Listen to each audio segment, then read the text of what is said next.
तो मैं हूं इस वक्त अज़दा और मैं आपको एक और स्कैम बताने लगा हूं आज अज़दा का तो ये प्रॉब्लम नहीं है, लेकिन ये किसी पाकिस्तानी ने ये नई फिल्म चलाई है अज़दा पे। तो जरा देखो ये आप सबके साथ हो रहा है। ये एक इन्होंने ना बटर घी के नाम से ये देसी घी बना के ना एक इन्होंने ये ब्रांड इधर शुरू किया है। ये पता नहीं कौन है, बंगाली है पाकिस्तानी, लेकिन ये देसी घी नहीं है, सिर्फ बटर घी लिखा हुआ है। इसमें सिर्फ बटर घी का उन्होंने फ्लेवर डाला हुआ है, फाइनेस्ट बटर टेस्ट। इसमें कोई देसी घी वाली कोई सीन नहीं है, कोई कुछ नहीं है। Why is butter ghee better.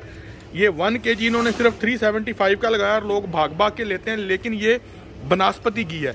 अगर आप ऊपर देखेंगे तो ये है ओरिजिनल वाला ईस्ट एंड का, ये प्योर बटर घी है, ठीक है। ये देसी घी है ये वाला, और ये देखें ये 675 का है और ये प्रॉपर 1 है। और यहाँ पे इन्होंने सेम पैकिंग 375 में लगा ली है, सिर्फ बटर घी लिख के, और लोग इसको धड़ाधड़ बाय कर रहे हैं। तो इससे बचो प्लीज, ये फेक है।